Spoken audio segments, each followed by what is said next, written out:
What's going on, everyone? It's Token and we are back with more MPL Division 2 action. It is going to be week 8 and we do go against the Houston Tauros and their coach Isaiah, aka CaptainKrook. So this is a really huge week as if CaptainKrook wins out, I think he can make playoffs. And we just want to continue to be in a good spot for playoffs, as it looks like we're likely going to be in playoffs, but we just want to make sure we stay in a good spot and are one of the higher seeds in playoffs, hopefully.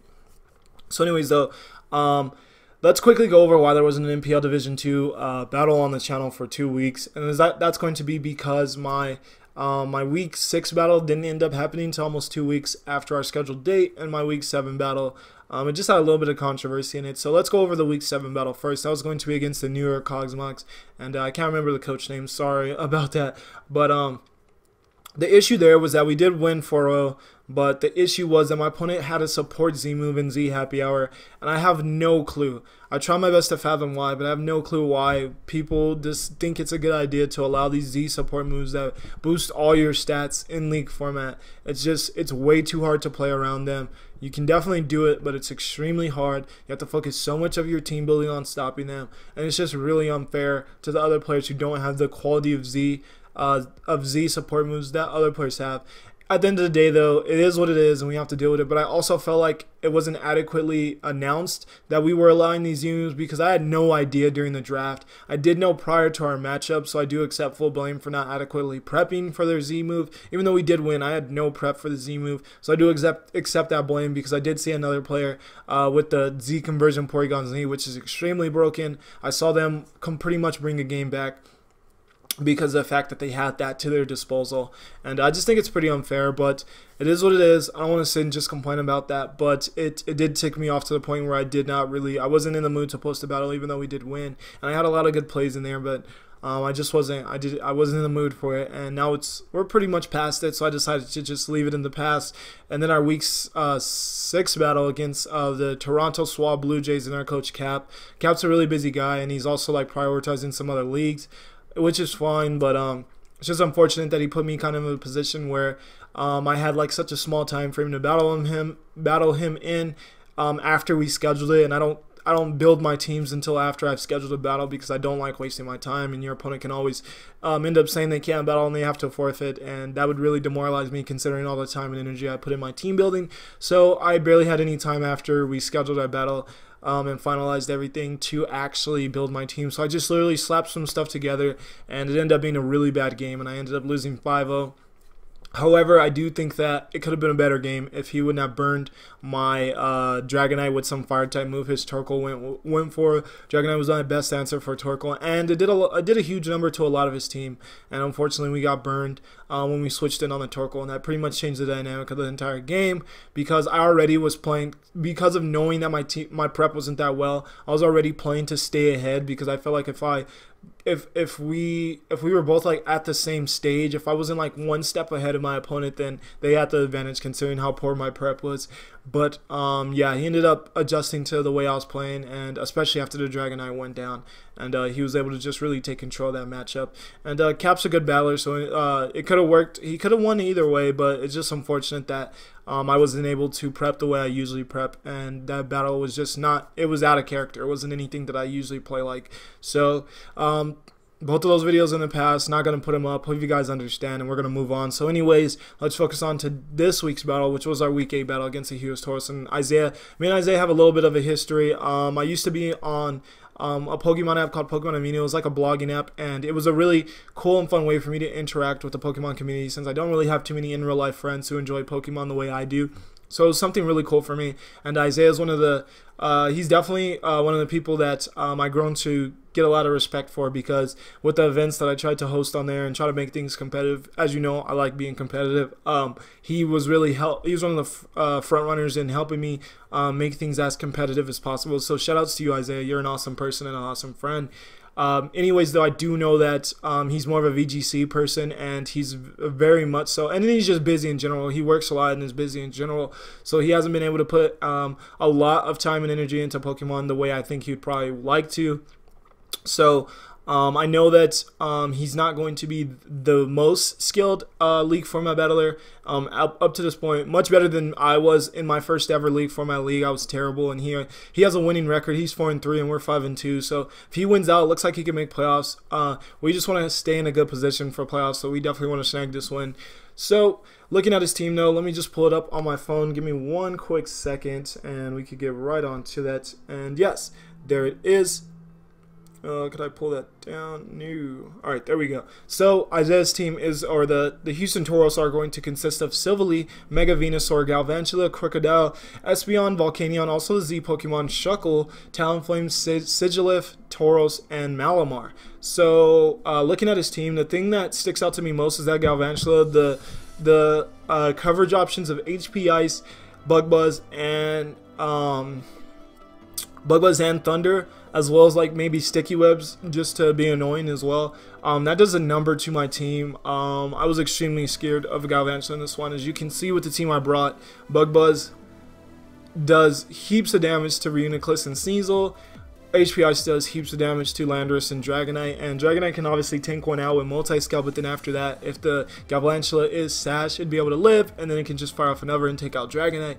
And then Thunder is going to 2-hit KO my Scissor, and it's going to OHKO or do huge amounts of damage to Finny. I didn't actually calc that. So I was pretty afraid of Galvantula. I just thought I'd have to like make a trade. I'd have to sacrifice some Pokemon just to take out Galvantula, which I really didn't want to do. So I was trying to focus a lot on trying to still bring the best team I could, but I just might be, be in a little bit of trouble depending on how well my opponent decides to use that Galvantula. So let's just hop right into the team real quickly. I'm gonna stop doing where I recap my opponent's team. We're just gonna look at what I built, and then we're gonna go right into the game. So I hope you guys enjoy that, making these a little bit quicker for you guys, as I know you value your time, same as I do. So anyways, first and foremost, we're going to have our Reuniclus, as I needed a dedicated Venusaur answer, as Venusaur can do a lot to my team other than Reuniclus, and I decided to bring Magic Guard Reuniclus so that we couldn't be poisoned by Sludge Bombs or just Toxics in generals, and we're just going to be Psychic Signal Beam because that's better coverage than Shadow Ball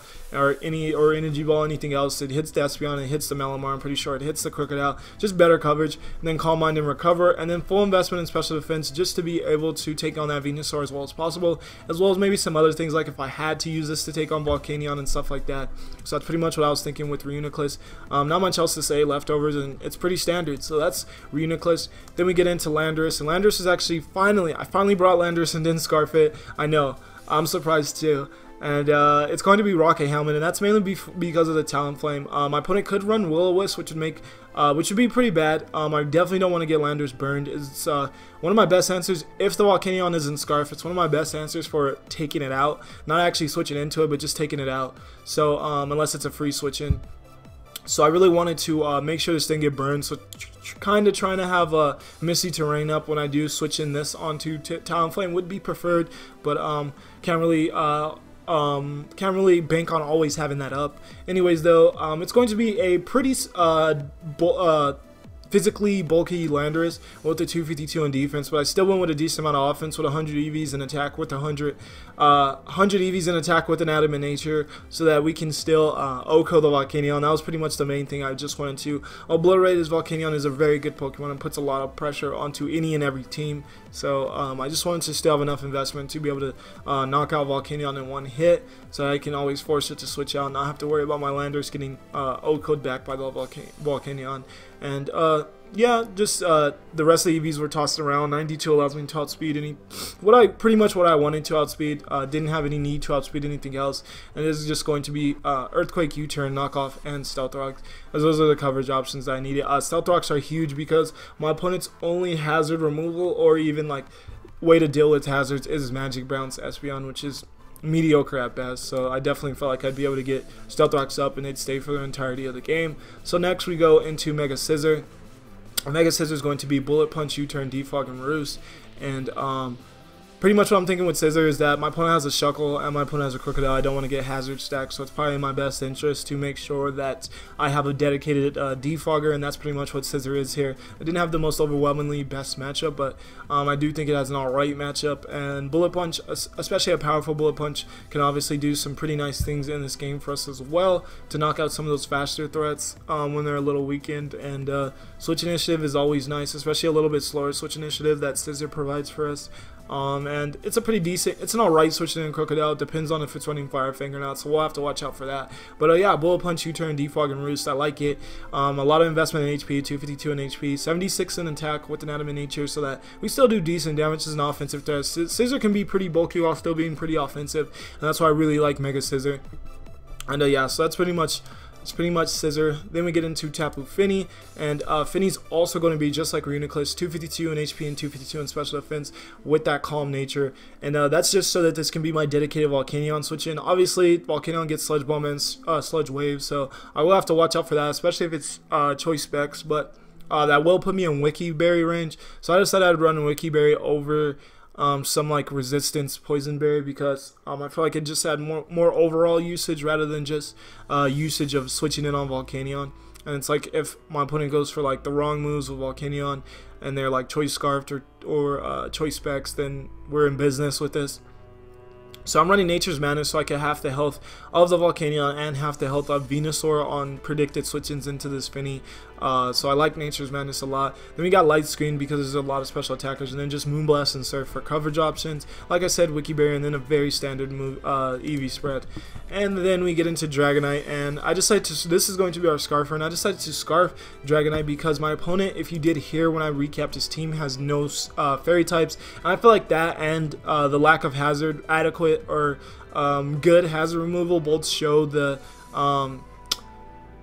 I don't know why I can't, my vocabulary is not on it today, but I can't think of the best word for this, but I feel like these two both show how new Isaiah is to League format, and the fact that he didn't prioritize getting either of those two.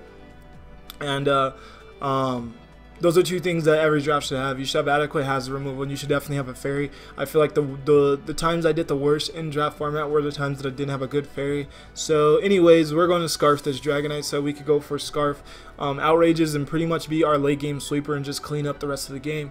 And the rest is just coverage options. 156 to outspeed what I can. I'm not sure. I think this does not speed out Talonflame, but it outspeeds everything else. Because the Talonflame has that priority Brave Bird, so I really didn't see any real need to outspeed Talonflame. And I felt like Talonflame we were going to be able to deal with. So outspeeds everything else. 252 in attack, still to hit pretty hard, and then the rest EVs invested all around to live some hits a little bit better. And then Choice Band and Sneasel around out the team. I definitely felt like I'd be banking on the other 5 members a lot to win this game, but Sneasel's had a decent matchup. Espeon with a choice specs can be pretty scary, and Sneasel can go for that pursuit and pretty much knock that out of the game. And Choice Band and knockoffs hit like a truck. Icicle Crash hits a few things, and then Low Kick for like Crocodile and Shuckle. I think Bug resists fighting though. So anyways, that's pretty much the team that I was thinking of. Choice Band Sneasel, Choice Scarf Dragonite, late game sweeper, Wiki Berry, Tapu Fini, dedicated Volcanion switch in, dedicated Defog Scissor, Mega Scissor, dedicated Defogger, and Switch Initiative. And Rocky Helmet Landorus, dedicated physical attacker switch in, and then last but not least, leftovers Reuniclus, dedicated Venusaur switch in. So I feel good about the team. I know I'm probably going to lead Landorus, even if my opponent does predict that. It's just my best option, and a lot of other things can be, they can get hit with random moves. Like I might lead Scissor just because that has such initiative, but Crocodile might lead and have Fire Fang and stuff like that. So you never know. Landorus is probably my best option. So I'm thinking I'm going to lead Landorus. We'll get right into the game, and we'll see what happens. I'll see you guys there. Right, so we're here at the game now, and looking at my opponent's team, they didn't bring the Galvantula. So, whew, huge sigh of relief just goes right out. Seeing no Galvantula, as like I said, that put a lot of pressure on my team, and Sticky Webs would be really annoying and nice for my opponent. So, no Galvantula is great to see. Looking at the rest of my opponent's team though, Mega Venusaur is still a huge threat, especially if it has like Synthesis and just other really nice coverage moves. It's just hard to break through. Mega Venusaur is just one of the best Megas just because how hard it is to break through. Whew. And what else? Oh, Volcanion. Gotta figure out what item that is. Is it Choice Scarf? Is it Choice Specs? Is it AV? What exactly Volcanion is? Need to figure out the item. Then we can deal with that as best as we possibly can. Then the Silvally, it looks like it's going to be an Ice type Silvally, which is pretty interesting, and we'll see exactly how my opponent goes about using that. Looking at leads, my opponent can lead Crocodile. Don't really know what else they might want to lead. I decide that my best option is likely to just lead Landorus and see exactly what my opponent chooses to do, so that's exactly what we do. So we lead with Landorus, as my opponent leads with Silvally, and it is going to be that Ice type Silvally. I don't know if this is Choice Scarf or whatever this is, so I'm just going to switch out right away. Right into Finny, that's my dedicated switching into this because it does get Poison Fang, but I thought my opponent would prioritize the Ice Beam over the Ice Fang, so that meant that it'd be a mixed attacker, and then Poison Fang wouldn't do too much to our Finny, so I wasn't too worried about that. So we do switch in, we take the Ice Beam really nice, and we go for a Nature's Madness on this Venusaur switch in. Here I thought my opponent would definitely Synthesis up, but they go for a Protect, and that was a bad play because now they definitely have to switch out. And I'm thinking they're going to switch out into Crocodile trying to Pursuit Trap us. So I go right into Landorus trying to get my rocks up on the Crocodile. But interestingly enough, my opponent goes into this Espeon, and if my opponent's going to bring in an Espeon on a 2-bet, I'm slow with it. But if my opponent's going to bring an Espeon in on a Reuniclus, that probably means that it is Choice Specs. So not wanting to get tricked onto my Landorus, not wanting to take a very powerful Psychic, I decided to just go back into Reuniclus and see what my opponent wanted to do. I was thinking they might just go for a really powerful Psychic and try to hit Landorus really hard, but I would definitely live that, and then I can go for a U-turn and likely take out this Espeon. So I guess they didn't want, or knock off and take it out. So I guess my opponent didn't see that as the best play. As you can see that they did go for Trick. And I also, like I said, I also didn't want to get tricked, so I went back into the Reuniclus, and we will get, the Reuniclus will be the one that gets tricked. So that's amazing for me. Really good, really nice switch back into Reuniclus, because now the Shadow Balls will now, it won't be a 2-hit KO. Shadow Ball's not a 2-hit KO.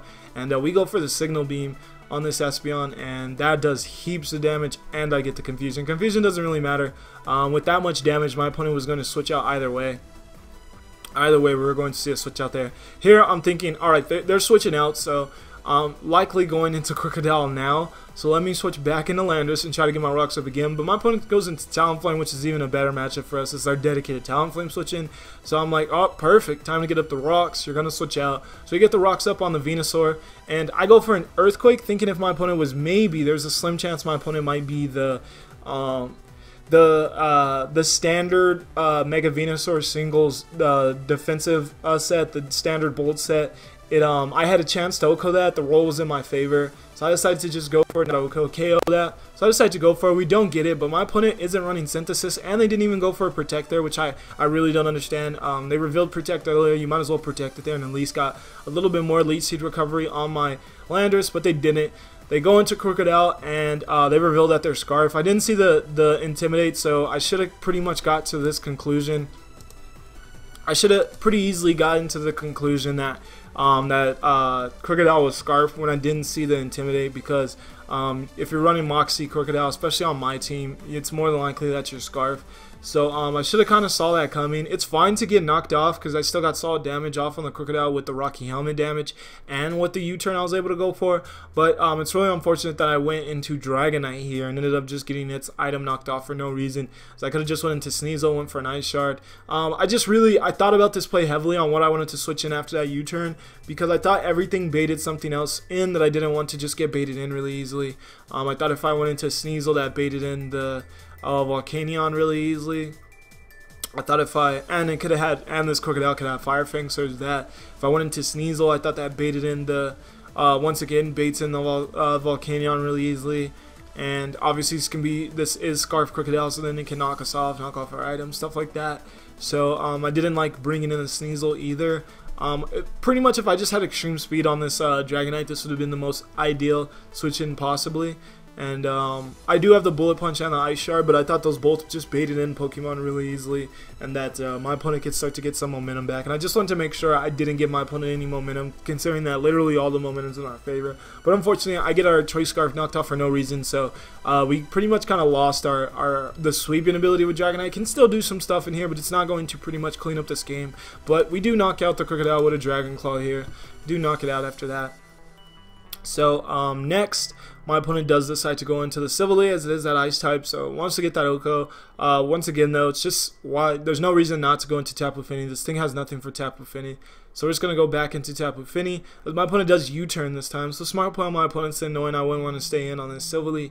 But they do have to, they're pretty much forced to go into Volcanion. Talonflame, I do think Volcanion would have probably been a better switch-in for them though. If they did have the poison type move, probably a better switch-in. But they go into Talonflame, they go for a Brave Bird. We tank that out pretty nicely, and we're able to just surf that Talonflame out of here. Volcanion comes in now, it takes 25%, and we switch out. I go into Scissor, predicting the poison type move, but my opponent instead Will-O-Wisp. If I stayed in, that would have done nothing, and it still does nothing because of Misty Terrain. So I didn't really understand that play. The fire type move is incredibly obvious now though, so I switch out into Dragonite. I'm sorry that Showdown's kind of having some issues right now, but I don't know why. This is the second time I've recorded this, and it's done this both times, so I'm just going to have to deal with it. Anyways, goes for the Infernal Overdrive, and that really sucks that Infernal Overdrive crit us, because that cost us our 6-0. We could have easily 6-0'd this game if that Infernal Overdrive didn't crit us, because my opponent ends up living on 1%, and obviously if they didn't live on 1% either, we would have easily been able to win, get a 6-0 as well in this game, and differential is really nice now. But unfortunately, can't have everything, and my opponent lives on 1% with Volcanion, and they also crit us with that Infernal Overdrive. But it's okay, we're still in a really nice position here. Volcanion's pretty much dead. So here I just go into Scissor, and I know that everything's pretty much out of health. I don't really see Silverly having any coverage for us, so I pretty much know that Bullet Punch Scissor can pretty much clean up the game. So I go into Scissor, Bullet Punch Volcanion. Espeon's at literally 12% after Rock, so Bullet Punch gone as well. And then we just got Silverly left, and we should be able to take that on too, especially if it doesn't have fire type coverage. Should be able to easily take that out. And if it does end up having a fire type coverage, I'll just switch into Fini, as it definitely won't Oko us, because it would have to just be like Hidden Power Fire, and it doesn't, just going for Ice Beam, and yeah, we'll be able to clean up the rest of that game. So it's going to be a 5-0 in our favor against the Houston Tauros and their coach Isaiah, aka CaptainKrook. GG's to Isaiah. Thanks for the game, man. It's cool to see your improvements in league format, but obviously there's still it's been an up and down season for him, and this is definitely one of the downs, as I think I brought a pretty good game plan, and him not prioritizing bringing the Galvantula definitely put him at a huge disadvantage. This Galvantula was really nice in this matchup, and that's something he'll learn, just realizing which Pokemon on your team really have ideal matchups, and when you have to bring those Pokemon, things he'll learn as time goes on. But his improvement, like even his first game, he pretty much astonished me how well he was playing, even though all his sets were pretty much 252, 252. He really surprised me how well he played. But yeah, it's a nice win for us. We are now 6-2. We do bounce back pretty nicely from our embarrassing loss to Cap, and now just focused on trying to finish out the season on a high note. And yeah, just trying to make a run for just having to have a nice playoff run, and hopefully maybe win in the league. I feel like we're in a good position. I do realize the flaws in my team though, so maybe I'll probably look into some trades. I don't know if there's a reason I drafted Komala. It's not that I wanted it. I just needed a spinner, and it was pretty much the only spinner available. But I'm not liking Komala much at all, so maybe I'll look into maybe replacing Komala. Other than that, though, I'm loving the team, and I think I can continue to do well. It's just unfortunate. I'm going to have to be very careful with those Z support moves. I'm not sure how either of the coaches that have those. I think one of the coaches, Professor Clipboard, I think he's doing well, and he has that Z conversion Porygon Z. So we're gonna definitely have to watch out if we eventually have to play him in playoffs. Our last two games are against the Bexahel Bisharps, which we previously played and beat, and then that's next week, week 9, and then we have our week 10 battle against Virginia Volcaronas, which is when I actually was able to prep the way I'm used to. It's the only coach we lost to. We lost to him week 1, and it was mainly because he was able to use Trick Rotom and just pretty much destroy our walls. So we'll be much more careful with that. And yeah, I'm excited to see exactly how those games are going to turn out. So thank you guys so much for tuning into this video. Hope you guys enjoyed. I'll see you in the next MPL Division 2 video. For now, though, I'm going to peace out. Have a good one.